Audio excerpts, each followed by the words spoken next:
Hey guys, it's Shayna and today we are gonna DIY finally. I'm gonna show you how to stain wood naturally with coffee, and I'm also gonna show you two different ways to transfer images onto wood so that you can make your very own custom wall art. So let's go ahead and get started. I'm going to be using a crafting palette. I'm also going to be using instant coffee, and you're gonna need a cup of hot water. Pour the instant coffee into the hot water, stir it up really good, and allow it to sit until it's completely cool.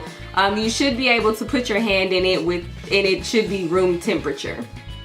Basically, all I'm doing is taking a paper towel, dipping it into the room temperature coffee, and smearing it all over the wood.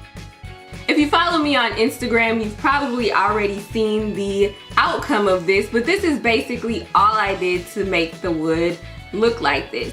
Now, this project does have a tendency to get a little bit messy, so if you want to, you can definitely put something under your project to keep it from staining your desk. Since we're working with coffee, it basically wipes up. You may have to use a little bit of a cleaner to get it up, but it's really easy to clean up. If you don't feel like cleaning up, just put some newspaper under it. I did learn that if you use a sponge, it makes it a whole lot faster and a whole lot easier. So to stain the wood, all you're gonna do is wipe on a layer of the coffee and allow it to dry. If you have a blow dryer, this is the perfect time to break it out because it makes this project go a lot faster. And when you use the blow dryer, you're able to see a bit more of the wood grain. If you're using a hair dryer, set it to the highest speed and the highest heat. I noticed that was the setting working with this wood that gave me the most character. But if you're allowing it to air dry, just wait an hour between every coat. Next up, I'm gonna show you two different ways to stencil your wall art, and this is going to be method number one, using chalk. Before we actually use the chalk, I'm gonna paint the background blue, but I do want some of the wood grain detail to show through. So I'm going to dilute my paint with water. And of course, the more water you add to the paint, the more opaque it will become. And like I said before, using a sponge makes it so much easier for you to layer the paint on, and it guarantees that you get the color you want. And again, between every coat, allow it to air dry for 1 hour, or you're going to hit it with the blow dryer on high heat and high speed, which only takes about 2 minutes. So I'm just gonna show you a few clips of me layering on the paint so you can get an idea of what I was talking about.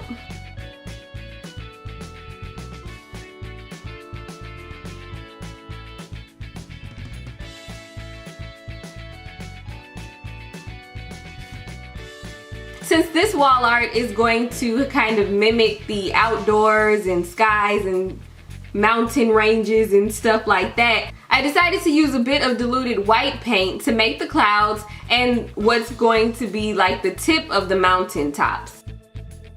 And then I went over it with a little more water so that it would blend a little bit better. So it came out looking like this. Now we're gonna print out the image and just take a piece of chalk and rub it across the back of the paper. And you wanna make sure you cover all of the areas you want on the wall art to make sure that when you're transferring it, it will actually show up. Now I'm just taking a regular old ink pen and tracing around what I want to transfer onto the board. Once you get done, the chalk should transfer onto the board. And finally, I just painted it in so that it would show up a little bit better, and this is what it ended up looking like. Now I'm going to show you the second way to transfer the image on wood using printer ink.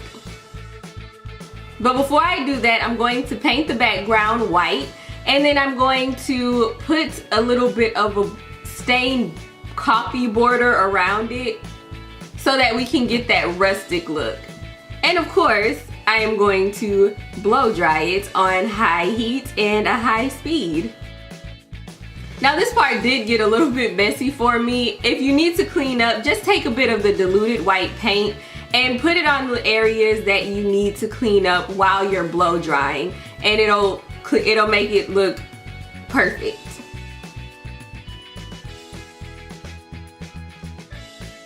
So now it's time to print out your image.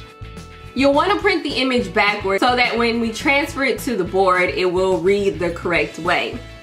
So all you're gonna do is take some water and put it over the letters. I suggest doing them one by one and then rubbing the ink onto the board. You need the paper to be really wet so that you can actually rub and transfer the image onto the board. So I suggest working in very small increments. And if the ink happens to smear, it's okay. Just grab a towel and clean it up. And if you're working with larger images, you definitely want to work in smaller areas. I did switch over to using a rounded pen cap just because it made it a lot easier and a lot faster to transfer the image. But you definitely want to work in small increments so that the paper doesn't dry up on you. And make sure you're pressing pretty firmly because you want it to transfer well. And when you get done, you can remove the paper, and this is what my image ended up looking like.